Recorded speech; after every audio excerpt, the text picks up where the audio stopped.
The pristine halls of the Meridian Empire's Central Command stretched before Commander Lyra Vos, like a gleaming ribcage of metal and light. Her boots made no sound on the polished floor. Sound-dampening technology was just one of countless innovations that made the Empire's flagship station a marvel of engineering. 3 centuries of technological advancement had transformed her people from planetary dwellers to masters of 1,000 solar systems, yet something felt hollow about their progress. Lyra's iridescent scales shifted from their usual calm blue to a deeper violet, reflecting her unease as she approached the High Council's chambers. The data crystal in her pocket felt heavy, though it weighed mere grams. Its contents had kept her awake through 3 sleep cycles, the implications of which she'd discovered too terrible to ignore. The guards at the council entrance recognized her immediately. They should. She'd earned her position as the youngest fleet commander in 3 generations through merit and unwavering loyalty to the Empire. Their scaled heads bowed slightly in respect, 4-fingered hands crossing over their chests in the traditional salute. Commander Vos, the senior guard spoke, his scales shimmering with formal greens. The council is in closed session. Lyra's outer membrane fluttered, a sign of agitation that she quickly suppressed. This cannot wait, Sentinel. I have evidence of Level 1 violations that require immediate attention. The guards exchanged glances, their training mooring with protocol. Lyra's reputation preceded her. She'd never once in her career made a false claim or overstepped her authority. After a moment's hesitation, the senior guard pressed his palm to the authentication panel. The massive doors slid open with a whisper of compressed air. Inside, the council chamber soared upward in elegant curves, its walls displaying real-time representations of the Empire's major systems. 7 council members sat in their elevated positions, their attention fixed on a holographic display showing military movements along the outer rim. Supreme Counselor Nexor's scales shifted to warning amber at the interruption. Commander Vos, his voice carried the weight of authority and barely concealed irritation. Explain this breach of protocol. Lyra moved to the center of the chamber, her posture perfect, her voice steady. Supreme Counselor, Honored Council, I come before you with evidence of corruption at the highest levels of our military command.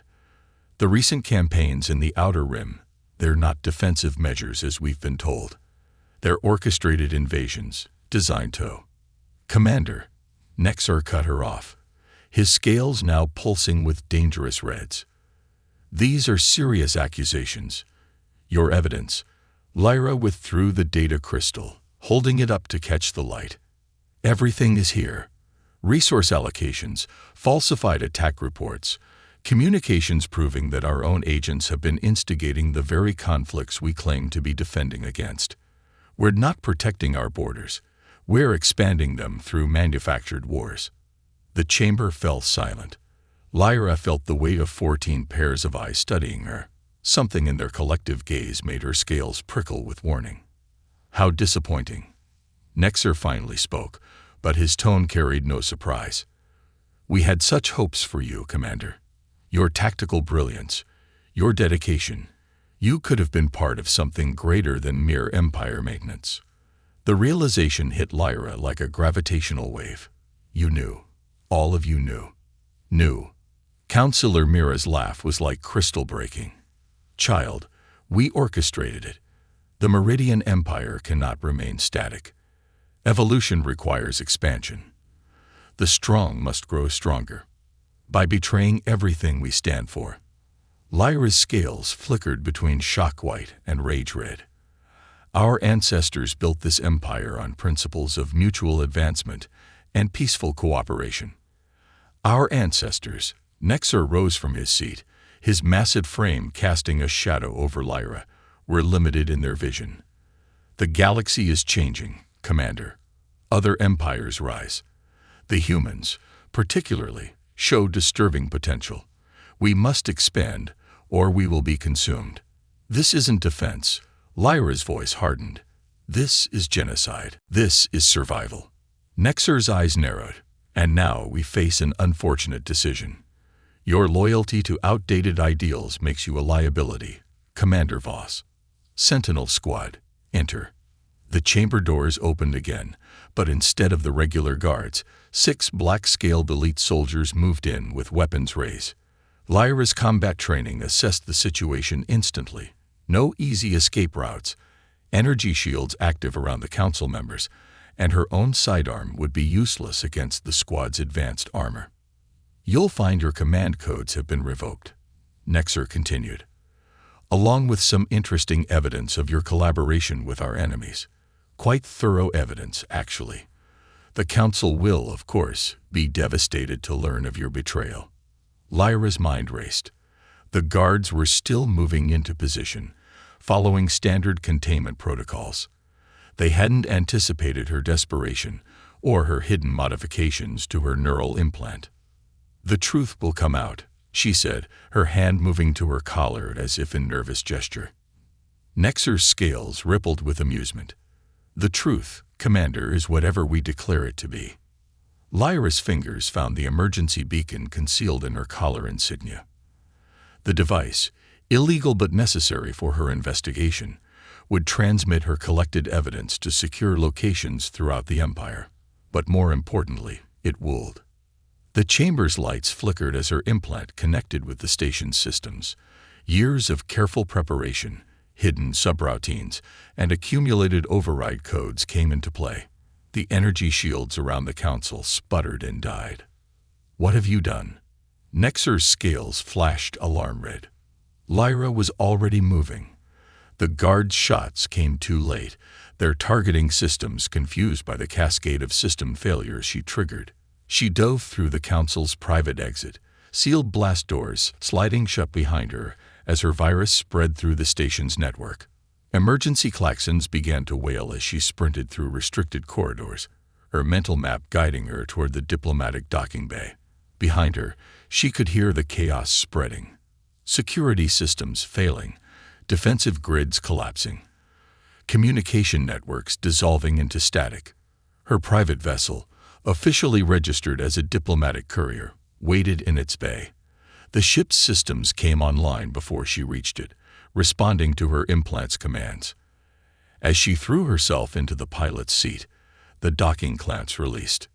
Warning, the ship's AI announced. Station defenses targeting this vessel. Recommend immediate departure. Lyra's hands flew across the controls, bringing engines to full power. Plot a random course. Maximum speed. Prepare for emergency jump. The diplomatic bay's doors were sealed, but the ship's weapons made short work of them. Space opened up before her as she accelerated away from the station, watching as its defensive weapons came back online. Multiple pursuit craft launching, the AI reported. Receiving Empire-wide alert. Commander Lyra Voss declared traitor and enemy of the state. Orders are to terminate with extreme prejudice. Lyra's scales settled into the gray of grim determination. She had known this mission might end in her death or exile, but she hadn't anticipated the depth of the Council's corruption. As her ship accelerated toward jump speed, she reviewed her options. She needed time to analyze the data she'd stolen, to find allies who might still be trusted. The first shots from her pursuers streaked past her ship. The AI automatically began evasive maneuvers as it calculated jump coordinates. Warning, the AI's voice carried unusual urgency, detecting anomalous energy signature ahead. Signature matches classified weapons profile. Lyra's eyes widened as she saw the distortion forming in space before her. The Council hadn't just anticipated her escape. They'd prepared for it. The weapon looked like a tear in reality itself, its edges crackling with impossible energies. She had seconds to make a decision. Behind her, pursuit ships were closing in. Ahead lay whatever horror the Council had prepared. To either side, the station's defensive grid was reforming, cutting off escape routes. Lyra took a deep breath and made her choice. Her hands danced across the controls, plotting a course directly into the anomaly. If the Council wanted her dead, they'd have to do better than this. Caution, the AI protested. Course leads directly into unknown space-time distortion. Survival probability below acceptable parameters. Sometimes survival isn't about acceptable parameters, Lyra muttered. It's about being where your enemies don't expect you to be. She pushed her ship's engines beyond safety limits, accelerating toward the anomaly. Behind her, the pursuit ships began to break off, unwilling to follow. The distortion grew larger, filling her view screen with swirling chaos. As her ship plunged into the anomaly, Lyra had one final thought. In trying to eliminate her, the Council might have given her exactly what she needed, a way to find allies beyond their reach. Then reality twisted, her ship's systems screamed in electronic agony, and everything went black. The last thing her sensors recorded was a small blue-green planet spinning peacefully in space, completely unaware that it was about to become entangled in an empire's civil war. Dr. Marcus Chen stood motionless in the pre-dawn chill, his trained eyes scanning the forest canopy. 20 years of military service followed by 5 years of wildlife research had taught him the value of patience and how to recognize when something was wrong in his environment. The Douglas firs surrounding his research station in the Olympic Peninsula weren't just quiet. They were unnaturally still, as if the entire forest held its breath. His hand instinctively moved to where his rifle would have been during his ranger days, finding instead the tranquilizer gun he used for tagging local wildlife. The morning fog clung to the ancient trees, but something about its pattern seemed off. There was a metallic tang in the air that didn't belong in these woods. The explosion came without warning, a thunderous crash that sent birds scattering from their roosts. Marcus was moving before his conscious mind could process the sound, years of combat training taking over. He ran toward the disturbance, keeping to cover, his mind cataloging details automatically. Impact trajectory from the northwest. The sound of rending metal. No secondary explosions suggesting fuel tanks or ammunition. The crash site revealed itself through broken trees and scorched earth, a path of destruction leading to. Marcus stopped short, his breath catching in his throat. The object half buried in the forest floor was like nothing he'd ever seen, its hull a seamless silver that seemed to shift colors in the weak morning light. It was clearly a ship, but no human aircraft had ever looked like this. Steam hissed from stress fractures in the hull, and what he initially took for heat distortion around the vessel was actually some kind of energy field, flickering and failing. Marcus approached cautiously, his scientific mind warring with his military training. The craft was roughly the size of a small private jet, but its design was completely alien. Literally, his mind supplied helpfully. A section of the hull suddenly retracted with a pneumatic hiss, making Marcus drop instinctively into a defensive crouch. When nothing emerged, he edged closer to the opening. Inside, emergency lighting cast an eerie blue glow over an interior that confirmed his suspicions. This was no experimental human aircraft. Movement caught his eye. A figure slumped over what had to be the control console. Without hesitation, Marcus climbed into the craft. Whatever this was, someone was hurt, and that took precedence over everything else. The figure stirred as he approached, and Marcus found himself frozen in place. The being before him was humanoid, but clearly not human. Iridescent scales covered its visible skin, currently cycling through various shades of blue and gray. Four-fingered hands gripped the console, and when it turned to face him, he saw eyes that were too large, too violet to be human. "Stay back." The alien spoke perfect English, though Marcus noticed its mouth didn't move quite right with the words. Some kind of translation technology. "I am armed and fully capable of defending myself." Marcus raised his hand slowly, keeping his voice calm and steady. "I'm a doctor. Well, technically a wildlife veterinarian now, but I have combat medical training. You're injured. Let me help." The alien scales shifted to a deeper blue. What Marcus would later learn was a sign of surprise. "You're not afraid." "Oh, I'm terrified," Marcus admitted with a small smile. "But you're hurt, and I took an oath to help those in need, human or otherwise." A sound escaped the alien that might have been a laugh, though it ended in a pained gasp. "How very human. I am Commander Lyra Voles of the... She stopped, her scales flickering to a pale gray. No, just Lyra now. And you are correct about the injuries. Marcus moved forward slowly, his medical training taking over as he assessed her condition. I'm Dr. Marcus Chen. Can you tell me what hurts? And more importantly, are there any major biological differences I should know about before I try to help? Internal damage, likely from impact stress. My species, we're remarkably similar to humans in basic anatomy. Our scales provide protection, and we have some redundant organs, but... She tried to stand and stumbled. Marcus caught her reflexively, surprised by how light she felt despite being close to human size. We need to get you out of here, Marcus said, looking at the failing systems around them. That energy field around your ship is collapsing, and I don't want to find out what happens when it fails completely. My research station is about 2 kilometers from here. Can you walk? Lyra's scales rippled with what might have been amusement. With assistance. But my ship, there's sensitive equipment, data that cannot fall into. She stopped, studying his face. I don't suppose you have any experience with classified materials. 20 years, U.S. Army Rangers, Marcus replied. I know how to be discreet. Let's get you stabilized first, then we can worry about securing your ship. As they made their way slowly through the forest, Marcus supported most of Lyra's weight while maintaining a watchful eye on their surroundings. The sun was rising now, painting the fog in shades of gold and pink. It would be harder to move undetected in daylight. Your military experience, Lyra spoke suddenly, her voice strained. Does it include dealing with hostile forces? Marcus felt his muscles tense. Are we about to have company?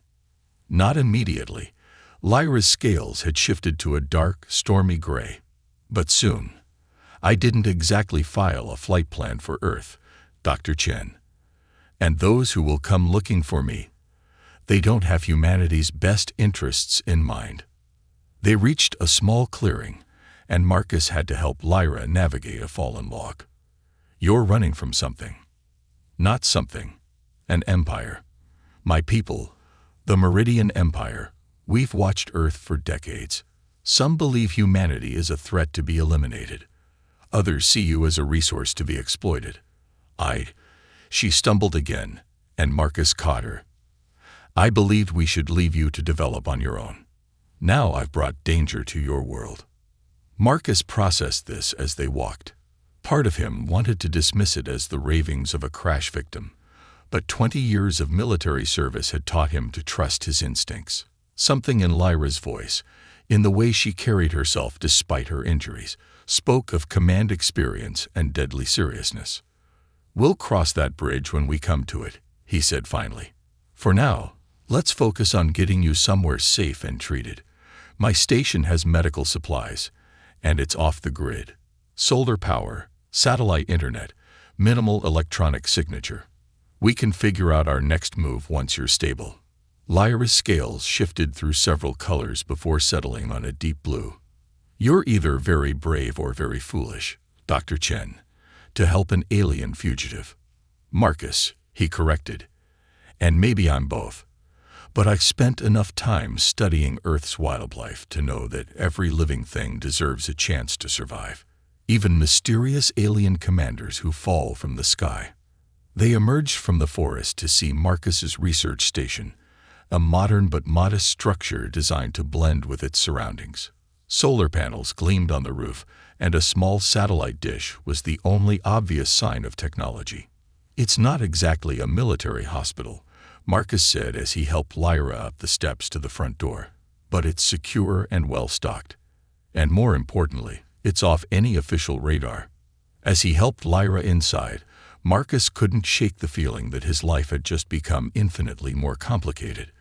But looking at the injured alien commander who had literally fallen into his care, he knew he wouldn't have it any other way. Sometimes, he reflected, the most important decisions in life were the ones you made instinctively, without weighing all the consequences. What he couldn't know, was that this decision would not only change his life, but potentially the fate of two civilizations. As he began gathering medical supplies, the first reports of an unidentified object entering Earth's atmosphere were already making their way through military channels. High above, automated systems belonging to both human and Meridian origin began tracking possible trajectories. The game of cat and mouse had begun, and the mouse had just found an unexpected ally in a forest at the edge of human civilization. 3 weeks after the crash, Marcus stood at his research station's window, watching Lyra move through the morning mist with an almost supernatural grace. Her scales had healed to their natural iridescent sheen, shifting between blues and greens as she practiced what she'd called elementary combat forms. Though there was nothing elementary about the fluid movements that seemed to defy gravity. The past weeks had been a crash course in xenobiology and interstellar politics. Lyra's injuries had healed remarkably fast, thanks to her species' enhanced regenerative capabilities. During her recovery, she'd shared more about the Meridian Empire and the corruption she'd discovered. Each revelation painted a darker picture of what might be coming to Earth. "Your coffee is getting cold." Lyra's voice came from behind him, making him jump. He hadn't even seen her return inside. She handed him his mug, her scales rippling with amusement at his startled reaction. "I still can't figure out how you move so quietly," Marcus said, accepting the coffee. "Even the local wildlife doesn't hear you coming." "Meridian military training," she replied, settling into what had become her favorite chair, one that gave her a clear view of both exits. "Though I suspect my enhanced hearing helps. Your heartbeat gives you away long before I see you." Marcus took a sip of his coffee, noting how she prepared it exactly as he liked. "Speaking of enhanced abilities, we need to talk about last night's satellite data." Lyra's scales darkened slightly. "They're getting closer." 3 unauthorized orbital insertions in the past week, Marcus confirmed, pulling up the data on his tablet. "Too small to be warships, according to your descriptions. But scout ships," Lyra finished. "The Council is being cautious, testing Earth's detection capabilities. They'll send reconnaissance teams first, then gradually escalate their presence." She stood, moving to study the forest through the window. "We're running out of time." Marcus watched her, noting the tension in her posture. Over the past weeks, he'd learned to read her scale colors like emotional weather patterns. The current stormy gray suggested deep concern.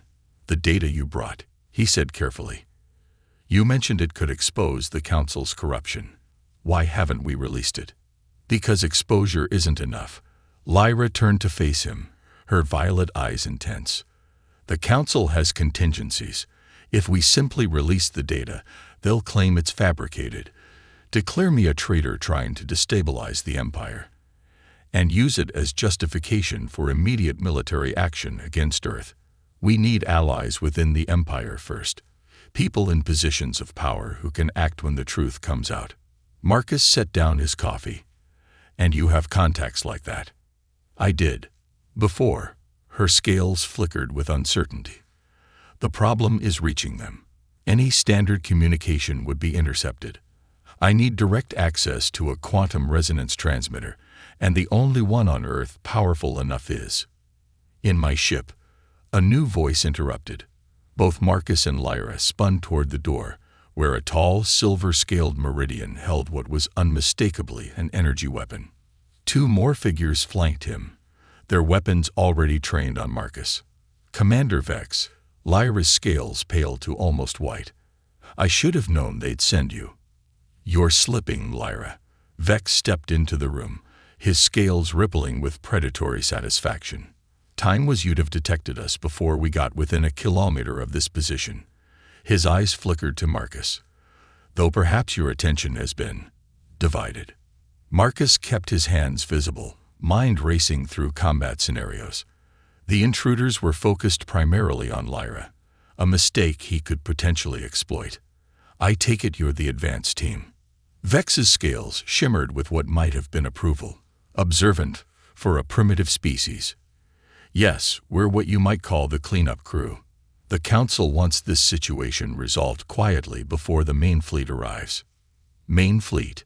Marcus's blood ran cold. Oh yes, Vex smiled, an expression that looked wrong on his alien features. Earth has been designated a Level 1 security threat. The Council's orders are quite clear. Complete planetary quarantine, followed by systematic resource extraction. Your species will be relocated to controlled habitats, of course. We're not barbarians. You're worse. Lyra's voice carried an edge Marcus had never heard before. You're bureaucrats with genocide quotas. Vex sighed, his scales shifting to a bored purple. Always so dramatic, Lyra. This is simple pragmatism. Humanity's development curve is too steep, their potential too unpredictable. The Council has run the simulations. Within 3 centuries, they could challenge the Empire's dominance. Better to handle the situation now, while we still have overwhelming technological superiority. Marcus saw Lyra's hand move slightly, a gesture he recognized from their planning sessions. He kept talking, keeping Vex's attention. And you really think no one in the Empire will object to the enslavement of an entire species? Object? Vex laughed. Who would know? The official records will show Earth was quarantined due to a highly aggressive species that rejected peaceful contact. The same story we've used a dozen times before. The Council's control of information is absolute. Not anymore, Lyra said softly. Her scales had shifted to a deep, midnight blue, a color Marcus had never seen before. Vex's expression changed as he realized something was wrong. What did you? The lights went out. In the sudden darkness, Marcus moved purely on instinct and training, diving for cover as energy weapons fired. He heard the distinctive sound of Lyra's combat forms, the whisper of movement followed by impact. A body hit the floor. Emergency lights came on, revealing Vex and 1 guard down, the 3rd missing. Lyra stood in a combat stance, her scales now a fierce crimson. Marcus, she shouted. The transmission. He understood immediately. While Vex had monologued, Lyra had activated a remote uplink to her ship's quantum transmitter. The conversation, the confession about the Council's true plans, had been broadcasting to every secured channel she prepared before her escape. The missing guard burst back in through the window, weapon raised. Marcus reacted without thinking, tackling the alien with all his human strength and combat experience. They crashed through furniture, grappling for control of the weapon. The guard was stronger, but Marcus had spent years wrestling with injured bears during his research. He knew how to handle physically superior opponents. A blast of energy scorched the ceiling as they fought. Marcus got his arm around the guard's throat, applying pressure to what he hoped was an anatomically similar point to human carotid arteries. The alien's struggles weakened, then ceased. Marcus. Lyra's voice held genuine concern as she helped him up. Are you hurt? I'll live, he managed, though every muscle screamed in protest. Did it work? The transmission. Lyra moved to check a device on her wrist, her scales shifting through various colors before settling on a bright, almost luminescent blue. It worked. The quantum burst reached at least 30 secure locations, and more importantly, she gestured to where Vex was regaining consciousness. We have a high-ranking council operative who just confirmed their entire plan on record. Marcus looked at the fallen Meridians, then at the destruction of his research station. We can't stay here. No, Lyra agreed, already moving to secure their prisoners. The council will send more teams once they realize what happened. We need to move, to find allies among your people who can help prepare for what's coming. I might know some people, Marcus said, thinking of his old military contacts. But Lyra, what you did, broadcasting that conversation, won't that put your allies in danger? Lyra's scales shifted to a complex pattern he hadn't seen before, something between determination and hope. My allies knew the risks when they joined our movement. And sometimes, Marcus, the only way to fight darkness is to drag it into the light. She paused, meeting his eyes. Thank you, by the way, for trusting me, for helping me. Most humans would have run from this fight. Marcus thought about everything he'd learned in the past weeks, about the Empire, about Lyra, about the strength that could exist in the space between stars and species. Maybe that's why the Council fears us, he said finally. Not because of our potential technology or military strength, but because when humans see injustice, we don't run. We stand and fight. Lyra's scales rippled with an emotion he couldn't quite read. Perhaps that's why I find your species so fascinating. Now, come on. We have prisoners to secure and a planet to save. As they worked to prepare for evacuation, Marcus couldn't help but smile despite the danger. Humanity's first official contact with alien life might have been orchestrated by corrupt bureaucrats planning invasion, but they'd chosen the wrong planet and the wrong species to underestimate. Between human determination and Meridian technology, between his strategic knowledge and Lyra's inside information, they had a fighting chance. And sometimes, a fighting chance was all humanity needed to change the course of history. The Pentagon's underground command center hummed with nervous energy as satellite imagery showed another cluster of anomalies appearing in high orbit. Marcus stood before a panel of military leaders, his ranger uniform retrieved from storage feeling both familiar and strange after years in civilian clothes. Beside him, Lyra's scales shifted between cautionary amber and determined blue as she addressed the assembled officials. "The Council won't wait much longer," she explained, manipulating the holographic display she jury-rigged from salvaged parts of her ship. "These energy signatures match our heavy carriers. They're positioning for a full invasion force." General Sarah Hayes, Marcus's former commanding officer and one of the few who'd believed their initial warnings, leaned forward. "How long?" 3 days. Lyra's scales darkened. "Maybe 4. They're being methodical, establishing a full blockade before they make their move. Standard Imperial doctrine for high-risk planetary pacification." Pacification. Hayes spat the word like a curse. "You mean conquest?" "More like asset acquisition," Marcus interjected, pulling up the data they'd gathered from the captured advance team. "According to Commander Vex's intel, they don't want to destroy Earth. They want to preserve it. Us, on the other hand." The room fell silent as implications sank in. 2 months of frantic preparation had brought them to this moment. After securing Vex and his team, Marcus and Lyra had reached out to his military contacts, slowly building a coalition of believers. Hayes had been instrumental in getting them access to the highest levels of command. But even with Lyra's presence as living proof, some still struggle to accept the reality of their situation. "What about your allies within the Empire?" Admiral Chen, no relation to Marcus, studied the orbital displays. "The transmission worked." Lyra nodded, her scales brightening slightly. "We've received encoded quantum bursts from at least 12 key positions within Imperial space.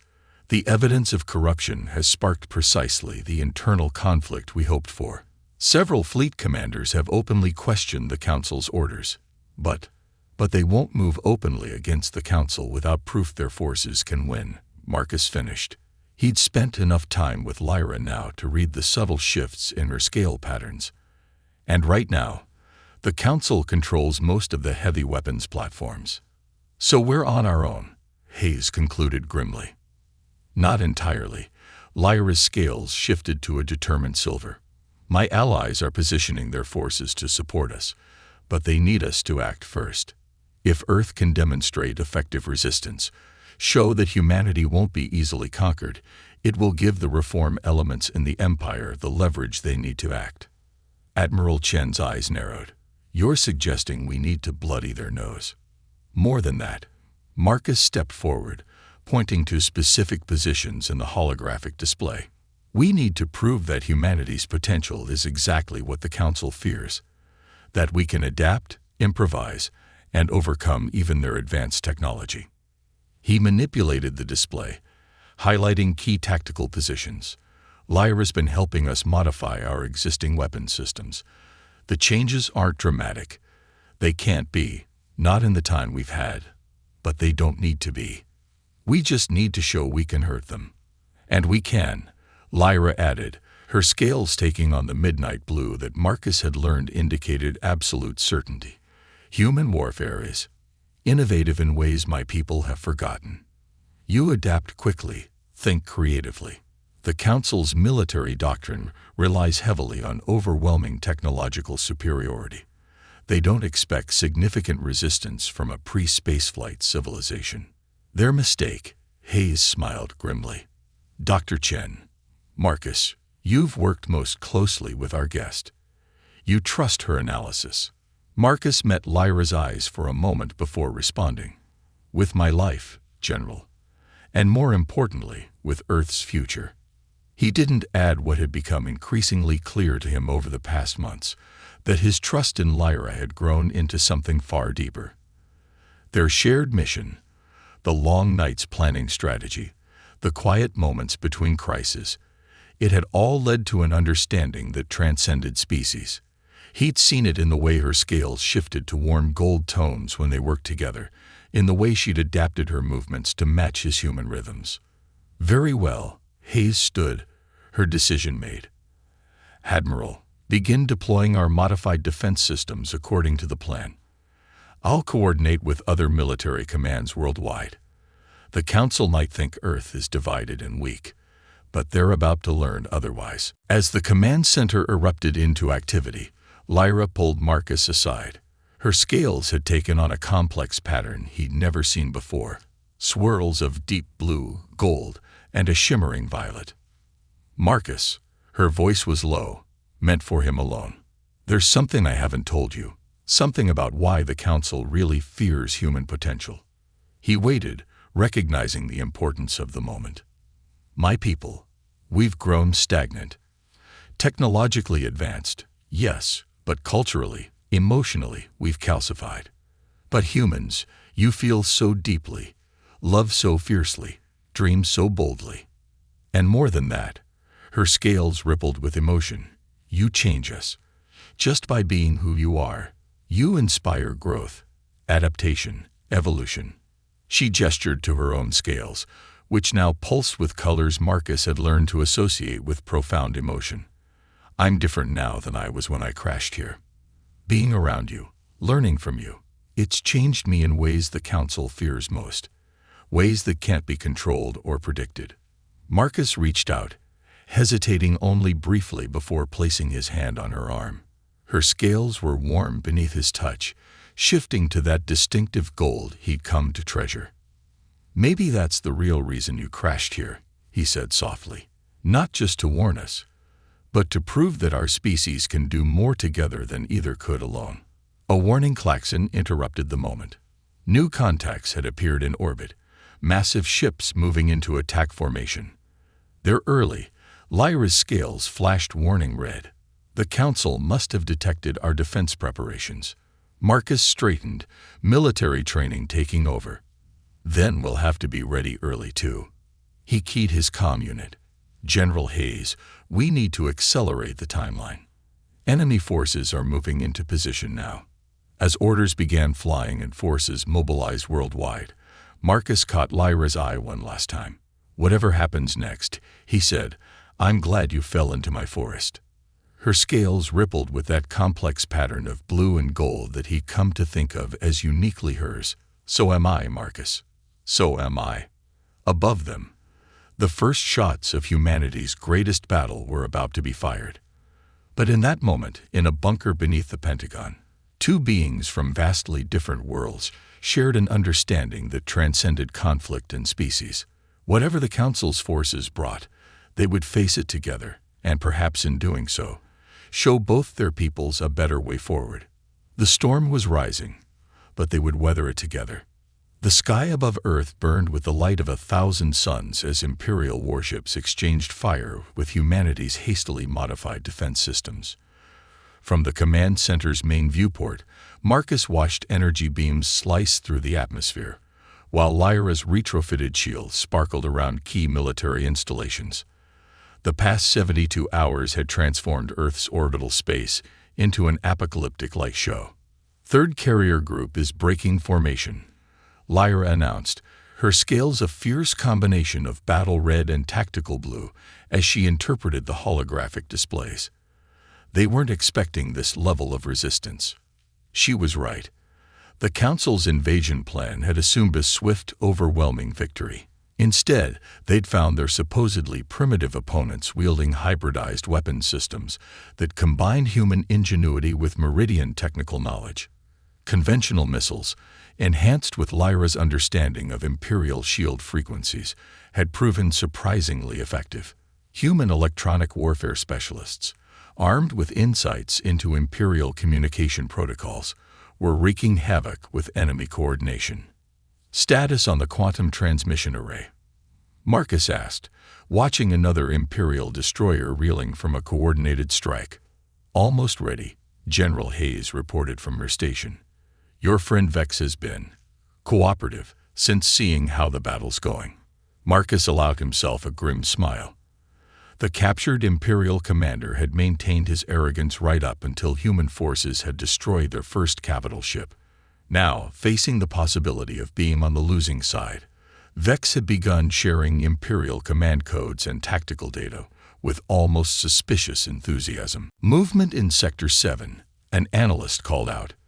New signatures entering the system, massive energy readings. Lyra's scales suddenly blazed with brilliant silver. Those aren't Council ships, she breathed.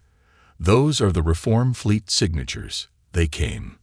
The holographic display erupted with new contacts as ships began emerging from quantum space. Dozens, then hundreds of vessels bearing markings different from the Council's forces.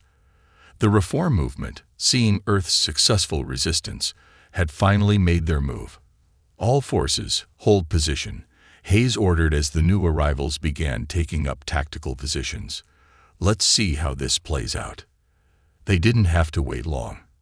The Reform Fleet's arrival had shifted the balance of power dramatically. Caught between Earth's unexpectedly effective defenses and a superior force of their own people, the Council's invasion fleet began to fragment. Imperial Command Channel is active, Lyra reported, her scales rippling with anticipation. They're broadcasting on all frequencies. The command center's speakers crackled to life with a voice Marcus recognized. Admiral Nexus, one of Lyra's secret allies within the Empire. Attention all Imperial forces. By authority of the Combined Fleet Admiralty, the High Council is hereby dissolved on charges of corruption, illegal warfare, and crimes against sentient species. All loyal Imperial forces are ordered to stand down immediately. This is not a request. The next hour was a blur of tactical displays, surrender signals, and rapid-fire communications as the situation in orbit stabilized. The Council's fleet, already battered by Earth's defenses, offered minimal resistance to the Reform forces. More importantly, the quantum data burst Lyra had transmitted months ago had finally borne fruit. Across the Empire, Reform sympathizers were moving to secure key military and governmental installations. It's really over, Hayes asked, watching the last Council ship power down its weapons. This part is, Lyra's scales had settled into a thoughtful purple. But the real work is just beginning. The Empire will need to be reformed, relations with Earth formalized. About that, Marcus interrupted, sharing a look with General Hayes. We've been discussing Earth's position in any future arrangements. Hayes nodded. Earth's nations have agreed. We're willing to open diplomatic relations with a reformed empire, but not as subjects or protectorates. Recent events have proven we can hold our own. The Empire might not accept equal status with a pre-quantum civilization, Lyra warned, though her scales suggested she was more amused than concerned. Then they should help us advance, Marcus suggested, not through conquest or control, but through cooperation. Exchange of knowledge, cultural understanding, the kind of relationship that makes both sides stronger. Lyra's scales shifted to that complex pattern of blue and gold that Marcus had come to cherish. You're proposing an alliance between Earth and the Empire. Why not? Marcus stepped closer to her, no longer concerned about who might be watching. You said yourself that humans inspire change and growth in your people. Maybe that's exactly what the Empire needs, not subjects to rule, but partners to learn from. It would be unprecedented, Lyra mused, but her scales were brightening. Though I suppose we've already proven that unprecedented things can work. She glanced meaningfully at Marcus. Hayes cleared her throat. I'll give you two a moment. We need to begin coordination with the Reform Fleet anyway. She walked away, gathering her staff with a gesture. Alone in their corner of the command center, Marcus and Lyra watched Earth's first sunset after surviving an alien invasion. The sky was still filled with Imperial ships, but they no longer seemed threatening. Instead, they looked like new stars, full of possibility. What happens now? Marcus asked softly. Will you return to the Empire? Help with the Reformation? Lyra's scales cycled through several colors before settling into that unique pattern he'd come to think of as uniquely hers. I've been thinking about that. The reform movement will need representatives on Earth. People who understand both cultures, who can help build bridges between our civilizations. Someone who's already proven they can work well with humans. Marcus suggested, smiling. Exactly. Lyra's scales brightened. Though I might need a local expert to help me understand Earth's cultures. Someone with scientific training, military experience, and a proven track record of dealing with unexpected alien visitors. I might know someone. Marcus reached out, taking her hand. Her scales shimmed gold at his touch. Though I should warn you, Earth has a lot of cultures to understand. It could take years. Good thing we have time now. Lyra squeezed his hand gently. And Marcus, thank you. Not just for helping me, but for showing all of us, that there are some things more powerful than empire. Trust. Understanding. She stopped, her scales flushing with colors Marcus had never seen before. He understood. Some things transcended words, transcended species. Above them, Imperial and Earth ships began coordinating cleanup operations, their crews already beginning to work together. On the surface, governments worldwide were preparing for a new era of interstellar relations. The future was uncertain, but it was bright with possibility. As the sun set on humanity's first day as a recognized interstellar civilization, Marcus and Lyra stood together, representatives of what their peoples could become. Not conquerors and conquered, not rulers and subjects, but partners in the greatest adventure their species had ever known. The dawn of unity had arrived, and it was more beautiful than either of them could have imagined.